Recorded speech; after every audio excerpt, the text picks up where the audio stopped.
సాహితీ మిత్రులందరికీ తెలుగు కథాస్రవంతికి దర్భా లక్ష్మీ అన్నపూర్ణ స్వాగతం. వీడ్కోలు సీరియల్ నవల రచన దర్భా లక్ష్మీ అన్నపూర్ణ.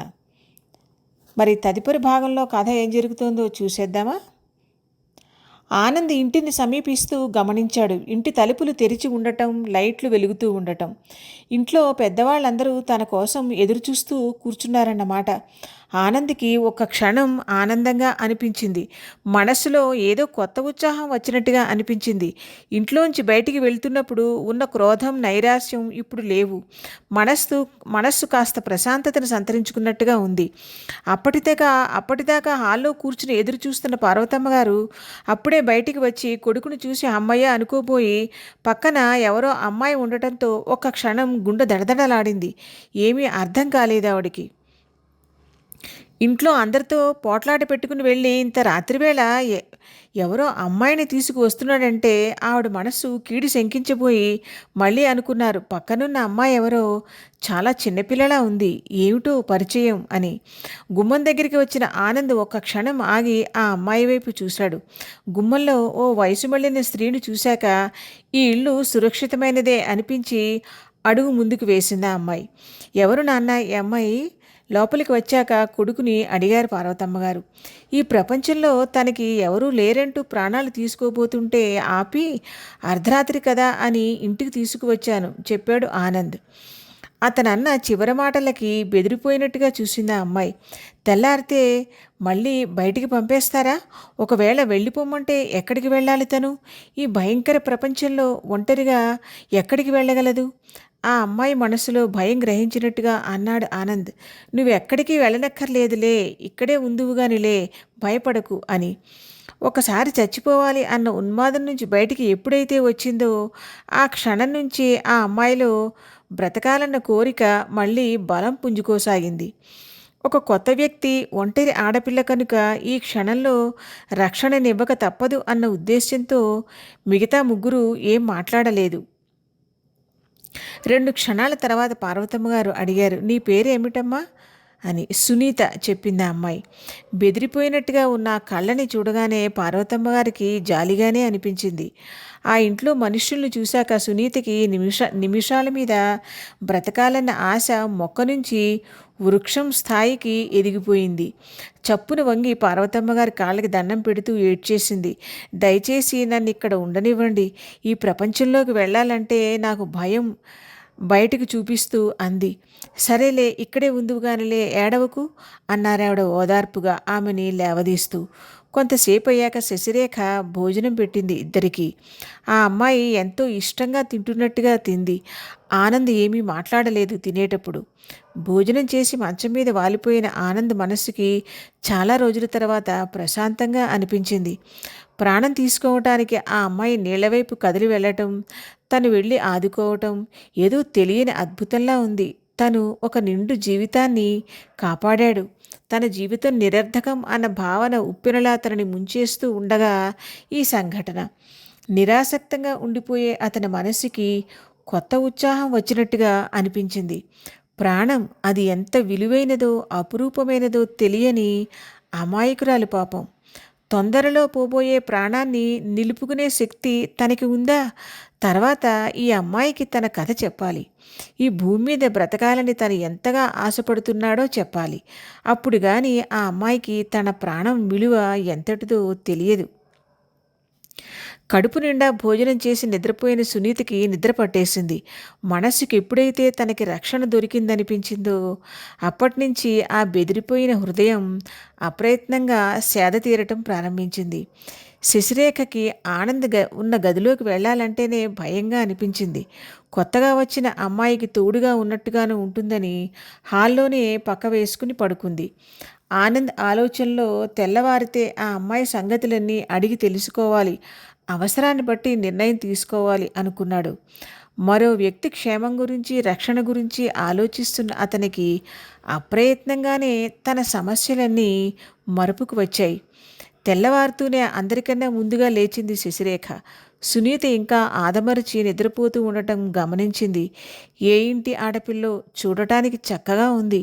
ఇంటి నుంచి పారిపోయి చనిపోవాలనే నిర్ణయం తీసుకునేంత కష్టాలు ఏం వచ్చాయో.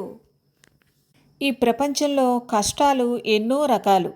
తల్లిదండ్రుల చాటున ఉండి చదువుకోవాల్సిన వయసులో ఒంటరిగా ఈ ప్రపంచంలోకి అడుగుపెట్టి నెగ్గుకు రావటం ఈ అమ్మాయి వల్లనేమవుతుంది?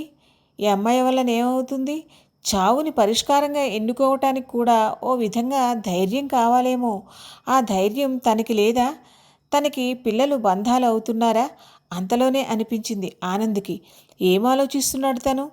అవధులు తెలియని పిరికితనాన్ని, ఒక విధమైన ఉన్మాద స్థితిని ధైర్యంగా అభివర్ణిస్తున్నాడు. ఇది తప్పు. ఇంట్లో పిల్లలు లేచి హడావిడి మొదలయ్యేసరికి సునీత కూడా లేచింది. పార్వతమ్మ గారికి కూడా ఇంకా పసితనం వీడనట్టున్న ఆ పిల్ల మొహం చూస్తే జాలితో నిండిపోయింది మనసంతా. చనిపోకుండా రక్షణనివ్వటం అయితే జరిగింది. ఇంట్లోనే ఉంచుకోవాలి అంటే ఈ అమ్మాయి వెనక ఉన్న అసలైన కథ ఏమిటో, వెనక ఎవరున్నారో. సునీతని మొహం కడుక్కోమని చెప్పి కాఫీ పలహారం ఇచ్చింది శశిరేఖ. రాత్రి పడుకునేటప్పుడు లేని అతిథి ఉదయం లేవగానే కనిపించేసరికి పిల్లల వదనాల్లో బోలెడన్ని సందేహాలు, ప్రశ్నలు. కార్తీక్ సందేహాన్ని ఎక్కువసేపు తట్టుకునే శక్తి లేక అడిగేశాడు కూడాను తల్లిని. వెంటనే ఎవరని చెప్పాలో శశిరేఖకి అర్థం కాలేదు. చుట్టాలమ్మాయి అని మాత్రం చెప్పింది. మళ్ళీ వాడికి ఇంకొక సందేహం వచ్చింది. ఈసారి నాయనమ్మని అడిగాడు. రాత్రి మేం పడుకున్నాక వచ్చిన ఈ చుట్టాలని ఏమని పిలవాలి అని. అక్క అని పిలు అన్నారు పార్వతమ్మ గారు. అలా పిలవమనేసరికి వాడికి చాలా హుషారుగా అనిపించి గెంతుకుంటూ వెళ్ళిపోయాడు. సునీత మనస్సు పదే పదే భగవంతుణ్ణి వేడుకుంటోంది. దేవుడా, నేను ఈ ఇంట్లో ఉండిపోయేలా చూడు. వీళ్ళకి సాయంగా ఉంటాను. 4 ఇళ్లలో పనిచేసి నా తిండి నేను సంపాదించుకుంటాను. ఉండటానికి ఇంట్లో నీడ దొరికితే చాలు అని. శశిరేఖ పిల్లల్ని స్కూలుకి పంపే హడావిడిలో ఉండగా పార్వతమ్మ గారు సునీత దగ్గర కూర్చుని వివరాలు అడిగారు.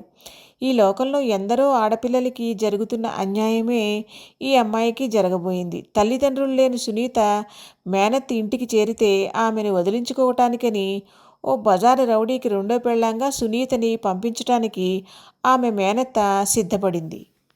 సునీతకి కాస్త చురుకుతనం, ధైర్యం ఎక్కువ కనుక విషయం గ్రహించి బయటపడింది ఓ అర్ధరాత్రి వేళ. అదృష్టం బావుండి ఆదుకునేవాళ్ళు దొరికితే సరి, లేకపోతే ఈ బయట ప్రపంచం ఇంకా భయంకరమైనదన్న విషయం ఆ లేత మనస్సుకి తెలియలేదు. ఏదో 4 ఇళ్లలో పని చేసుకుంటూ ఇంకా చదువుకోవాలని, ఉద్యోగం చేయాలని ఇలా ఎన్నో ఆశలతో ఈ బయట ప్రపంచంలోకి అడుగుపెట్టింది. కానీ రైలు దిగుతూనే అభద్రతాభావం వెంటాడటం మొదలుపెట్టింది. రాత్రి 11 గంటల సమయంలో గమ్యం చేరుకుంది ఆమె ఎక్కిన రైలు. ఎటు వెళ్ళాలి, ఎక్కడికి వెళ్ళాలి? రైలు దిగుతూనే అభద్రతాభావం వెంటాడటం మొదలుపెట్టింది.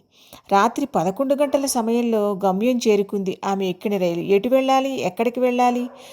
రాత్రి 11 గంటలప్పుడు బెదురుచూపులు చూస్తూ ఒంటరిగా ప్లాట్ఫామ్ మీద కూర్చున్న అందమైన అమ్మాయిని పసిగట్టే కళ్ళు బోలెడు ఉంటాయి.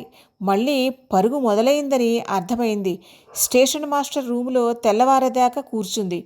అంతకన్నా ఎక్కువగా రక్షణనివ్వగల శక్తి ఆయనకి లేదు. ఇలాంటి వాళ్ళు ఎంతోమంది వస్తూ ఉంటారు. తెల్లవారాక ఎటు వెళ్ళాలన్న ప్రశ్న. ఎటు వెళ్ళినా రహస్యంగా పొంచి ఉన్న కళ్ళు, అదను చూసి కాటు వేయటానికి ఎదురుచూస్తున్న కళ్ళు, అనుభవం లేని అందమైన వయస్సు. తనకి భద్రత లేదన్న విషయం అర్థమైపోయిన తర్వాత ఇక తనకి చావొక్కటే శరణ్యమని, అది మాత్రమే తనకి రక్షణనివ్వగలదని నిర్ణయించుకుని అటువైపు ప్రయాణం చేసింది. చివర్న సునీత చెప్పిన మాటలు పార్వతమ్మగారి హృదయాన్ని కలిచివేశాయి. నేను చనిపోవాలని వెళ్తున్నప్పుడు కూడా ఎంతో ఇష్టమైన ఈ జీవితాన్ని అంతం చేసుకుంటున్నానన్న బాధ ఒక పక్క, ఏ చాటు నుంచి నన్ను ఎవరు తరుముకు వస్తున్నారోనన్న భయం. తను పడిన బాధని ఈ అమ్మాయి ఇంత స్పష్టంగా చెప్పగలుగుతోంది అంటే ఈ అమ్మాయికి చక్కటి అవగాహనా శక్తి కూడా ఉందనిపించింది ఆవిడికి. ఈ అమ్మాయికి సరైన అండ అంటూ ఉంటే ఎవరిని నొప్పించకుండా చక్కగా తన జీవితాన్ని తీర్చిదిద్దుకోగలదు అనిపించింది ఆవిడకి. కానీ తమ ఇంటి నిండానే సమస్యలు. ఇక ఈ అమ్మాయికి రక్షణనివ్వటం తన వల్ల ఎలా అవుతుంది? చూద్దాం ఏం జరుగుతుందో. ఏది ఏమైనా ఇక ఇప్పుడు ఈ పిల్లని ఒంటరిగా బయటికి పంపించే సాహసం మానవత్వం ఉన్న వ్యక్తులుగా తాము చెయ్యలేరు. ఈ అమ్మాయికు సురక్షితమైన దారి చూపించటం మనసున్న తోటి మనుష్యులుగా తమ ధర్మం. సునీతతో మాట్లాడిన తర్వాత పార్వతమ్మ గారు తన ఆలోచనల్లో తను మునిగిపోయారు. ఇంతలో ఆనంద్ నిద్ర లేచి వచ్చాడు గదిలోంచి. అప్పుడు జరిగింది ఊహించని ఆ సంఘటన. సునీత చప్పున లేచి వెళ్ళి ఆనంద్ కాళ్ళకి మోకాళ్ళ మీద కూర్చుని దండం పెట్టింది. ఆనంద్ ఆశ్చర్యంతో ఆనందంతో ఆమెను పైకి లేవదీస్తూ, లే అమ్మా లే, ఇదేమిటి అన్నాడు. నాకిప్పుడు బ్రతకాలని ఉంది, నిండు నూరేళ్ళు బ్రతకాలని ఉంది. కానీ నిన్న ఆ క్షణాన్ని తలుచుకుంటే, మీరు అక్కడికి రాకపోయి ఉంటే నన్ను ఆపేవారెవ్వరూ లేకపోదురు. నేను చచ్చిపోయి ఉండేదాన్ని. నాకు ఆ క్షణాన్ని తలుచుకుంటేనే భయం వచ్చేస్తోంది. మీలాంటి మంచి మనుషుల మధ్య నాకు జీవితం చాలా చాలా అందంగా అద్భుతంగా అనిపిస్తోంది. ఈ ఆనందంలో నాకు మళ్ళీ కొత్తగా పుట్టినట్టు అనిపిస్తోంది. మీరే నాకు తల్లి తండ్రి అన్నీ. ఈ ఆనందంలో నాకు ఏవేవో చేయాలని ఉంది. మీ అందరి మధ్య ఇలా నిలబడ్డ నాకు నిన్నటిదాకా నరకం అనిపించిన ఈ ప్రపంచం ఇప్పుడు స్వర్గంలా అనిపిస్తోంది. మీరు నాకు పునర్జన్మనిచ్చారు. అందుకే మీ పాదాలకి మొక్కాలనిపించింది. సునీత కళ్ళతో పాటు అందరి కళ్ళు చెమర్చాయి. ప్రత్యేకంగా ఆనంద్కైతే మరీను ఎండి బీటలు వారిపోయిన నేల మీద తొలకరి జల్లు కురిసినట్టయింది. తన జీవితం ఎందుకు కొరగానిది, నిరర్ధకం అని కృంగిపోతున్న సమయంలో తన వల్ల ఒక మనిషి జీవితం నిలబడి ఇంతగా ఆనందం పొందుతోంది అంటే జీవితంలో ప్రతి క్షణానికి అర్థం ఉంటుందనిపించింది ఆనంద్కి. చిన్నపిల్లకి జీవితం గురించి ఇంత చక్కగా చెప్పటం వచ్చింది అంటే అది మాటల నైపుణ్యం కాదు, హృదయంలోంచి గాఢంగా పొంగుతున్న ఆనందం ఆ అమ్మాయి మనసుకి మాటలు నేర్పింది. చూసావా ఆనంద్, ఎవరి జీవిత సాఫల్యం ఎలా ఉంటుందో తెలిసిందా అన్నారు పార్వతమ్మ గారు కొడుకుతో. అంత ఆనందంలోనూ పార్వతమ్మ గారికి, శశిరేఖకి, పరంధామయ్య గారికి భయంగా బాధగా అనిపించింది.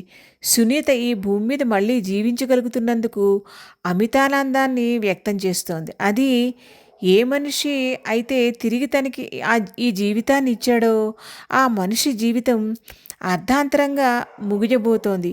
చేజారిపోతుందనుకున్న జీవితం చేతికి దొరికితే ఆ ఆనందం ఎలా ఉంటుందో ఆ అమ్మాయి కళ్ళల్లో కనిపిస్తోంది. కానీ ఆనంద జీవితాన్ని కూడా అలా దక్కించుకునేందుకు ఎలాంటి అవకాశమైనా ఉందా? ఉంది, ఏకాగ్రతతో నిర్ణయం తీసుకుంటే అని ఒక మహానుభావుడు చెప్పిన విషయం తొందరలో తన చెవిని పడబోతోందని ఆ క్షణంలో ఆనంద్కి తెలియదు. సశేషం.